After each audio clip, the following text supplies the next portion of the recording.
Honorable Chair, Lieutenant General Nair, the dignitaries on the dais, the august gathering, ladies and gentlemen. Firstly, I should acknowledge that I'm looking like an odd man out because almost the whole, setup is looking like a defense personnel's or MOD people. But I thank the organizers for understanding the, necessity and the urgency of this, what I4C is doing, and they have invited the team from or some person from I4C to speak to you. I think this is a new organization. Many of you may not be knowing about this. So let me first explain. This is I4C, is basically Indian Cyber Crime Coordination Center, and it was established very recently, 4 years back, 2019, under MHA, by understanding the need of what is happening in the country.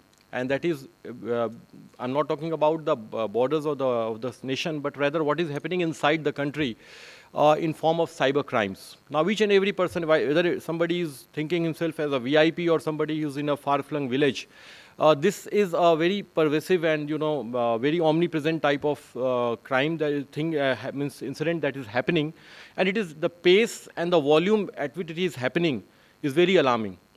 And that is why this need was there. I'll give you some statistics. Basically, we are running a helpline number 1930, and there is a portal called cybercrime.gov.in.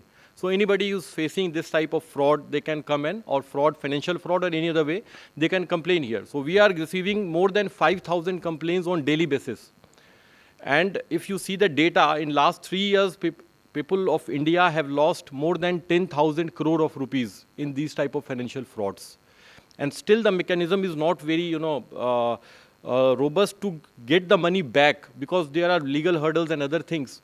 Despite the fact we have been able to, freeze or stop the fraud, the money from going in the hands of fraudulents, but only 10% of the money has been freezed. So you can understand how complex it is and why it has happened, because as our chair rightly pointed in the beginning, that the rate at which technology has changed and the digitization that country has, undergone. So though it has opened avenues for, innovation and opportunities, but at the same time, it has also opened door for many type of cyber crimes that is happening today. If you see the financial transaction, I'll just give you a data. NPCI released the data in October 23. 11 billion UPI transactions took place, means 1100 crore. And the amount that was transferred was more than 17 lakh crores.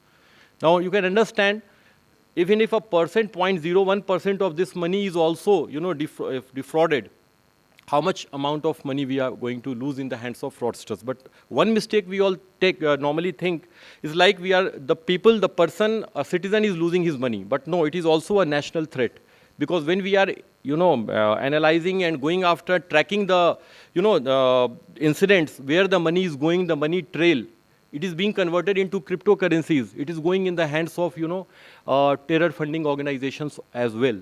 So this crime is not only related to a person who has lost his 2,000 or 3,000 or maybe 1 lakh or 10 lakh of rupees. Rather, it is also a concern for the national security purpose also. So we should not take it lightly. That is what I wanted to convey, because what data we are analyzing and seeing on daily basis. Now coming on, if you see, since we are talking about cybersecurity and cybercrime is now, you can understand, an integral part of it. Now coming on the role of AI, since we are discussing about artificial intelligence here, and we all know that it has affected all the sectors of country like health, education, whatever. Similarly, if we talk about cybercrime, so we should first understand it has a dual role to play. AI in the hand of attackers and AI in the hand of defenders. So if you want to know how AI, or if you want to understand how AI is going to work better in the hands of defenders, we should first know how AI is going to, assist or help the attackers. So we should try to understand the threat landscape that is changing very fastly. Like our first speaker, he has rightly pointed out few things I wanted to explain just in short. Like what are the latest cyber threats that we are, seeing and observing. Like first one is automation of AI attacks. Like what attacks are taking place. Now the attacker who is going to launch an attack, the reconnaissance or scanning for vulnerabilities, or you can say even launching of DDoS type of attacks, they all can be automated. An automated tool can, scan all the networks. They can also point out what particular vulnerability is in the network, and accordingly it can design its attack. So it's very, difficult for a defender to design their tools in that way. Similarly, the malwares have now gone intelligent. Earlier, there were static signatures, and our IDS, IPS we used to implement, used to, match the signature and used to block them. But now the malwares have gone intelligent because of AI. So now they are also changing their, adapting according to the situation, the blocking algorithms, and then they are changing their, evolving in the response. And so it is very difficult nowadays to stop the malware and counter them. So they are also able to evade the security mechanisms, the tools that we are using. So we have to think now in that way. Now, the phishing attack, which is the most prominent attack, even in the common, people, we are daily analyzing, and hundreds and thousands of phishing URLs we are sending for blocking, because so many phishing URLs have come up. Recently, Ram Mandir, Ayodhya related, so many websites came up. Only today, we got a news somewhere in the TV channel. I saw that on Amazon, they are uploading that Ayodhya ka Prasad 22 January, you are going to get at your home, get it delivered. Now pay 300, 500 rupees, and people are paying for it. So all these are fraudulent things which are coming up so frequently because of the nature of, because the criminals are sitting in that way. So and now if you talk about phishing attacks, like what the AI algorithms are there, which are analyzing and mimicking the writing styles, you can say behaviors and communication patterns of the legitimate things, units. So in a way they are copying it, that it is very difficult even for a vigilant user, to identify them, and it's very easy to get deceived. So to identify these phishing URLs and phishing websites or phishing type of emails or communication, we have to be, using some such type of tools. Now, social engineering, though if we see the cyber crime scenario, though 90% of the, cases are technology, almost all the cases are technology driven, but 90% of the case start from social engineering. You are going to get a phone call. Nowadays, though we are getting most of the complaints related to financial frauds, but besides this, there are so many cyberbullying, extortion, sextortion. Then there are, fake this thing. So they are, nowadays, new term have come like digital arrest. And then there is cyber kidnapping, if you have heard recently in the newspapers. So these are all mechanisms. So how they are doing it? They are doing it through targeted social engineering. The person who is going to attack you exactly knows what you are doing, what is your preferences. Now, how it is happening? It is happening because AI tools are there which can scan all your personal details or different social media platforms or whatever is available in public, and then they can create a profile of yours. They know what is your plus, what is your minus, where you are vulnerable, and then they try to attack on that particular part of use. Then the social engineering becomes much more effective. So even social engineering, which we think that a person is communicating, there is no technology involved, there also technology and AI is coming into picture. So targeted social engineering is another way where AI is, helping the attackers. Then evasion of security measures, I already told you. And one very prominent nowadays coming, which is AI-enabled attacks, are the data manipulation and deepfakes.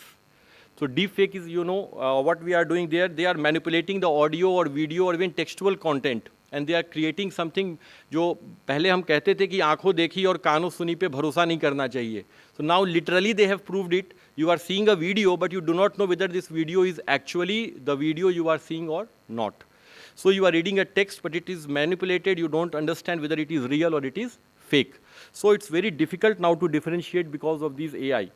And then you can say resourceful use of AI tools. Like an AI tool is developed, for example, ChatGPT. It is developed for helping people. Maybe there are ethical concerns, many other issues with that. But the people who developed it, they thought it will help it. It is helping also in some way, whether very authentic information is not required. Students and teachers, academia, they are using it. But at the same time, the attackers are using these legitimate tools to create their own, like phishing emails, some fraudulent type of content. So the AI tools which have been developed for correct purpose, they are also going in the hands of attackers, and they are being misused for attacking such type of cyber crimes or attacks. So you can see so many threats are coming up, and when we are talking about from MHA perspective, then we have to see how our LEAs, the law enforcement agencies, are going to cope with it. Now, they do not have that much technology. Even in India, we are not having even a cyber thana in all the districts.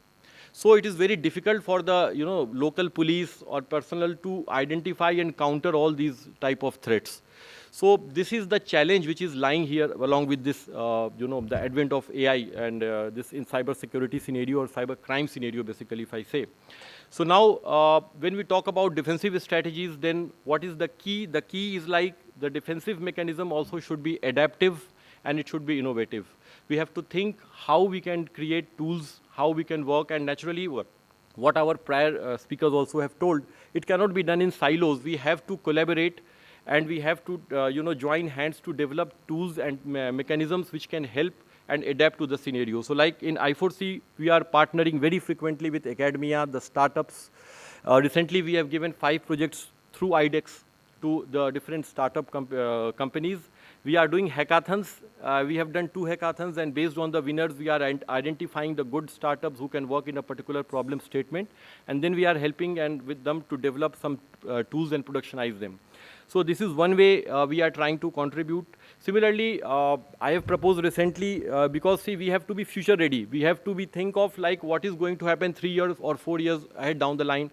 So we have identified 5 technologies which is going to be, which can be contributing very much or challenging with respect to cyber crime. Like when I talked about the cryptocurrencies, which is based on blockchain technology, because cryptocurrencies are nowadays becoming a very, convenient tool for the cyber criminals. If you go on the dark web and see, most of the transactions are taking place through cryptocurrencies because there is no way, there is no KYC there. There is no mandatory KYC there. So the crypto exchanges are not keeping the record of how and where the money is going and transacted. So from one account to another, and when these type of transactions take place, they start from one source and they get diverted into thousands or hundreds of different sources. It is very difficult to track. They are frequently used for money laundering and terror funding. So this cryptocurrency is one part. Then second is, you can say, drone technology, cloud technology, IoTs, which are going to come very frequently, and then generative AI, of course. So these are the 5 technologies we have identified where we have to work very, you can say, efficiently along with and taking AI in hand so that we can counter AI through AI going ahead of one step ahead of what the attackers are thinking or planning. In India, if we see, there is a challenge of, diverse socio-economic landscape. So we have to see that bridging the digital divide and then ensuring that cyber security and cyber crime related avoiding practices, what we say cyber hygiene measures, are inclusive and they are accessible to citizens is imperative. So all the caste, creed, color, all the locations, all the, places, this type of mechanism that we are implementing should go. It should not remain limited to what mechanism we are providing only to the cities or the metros.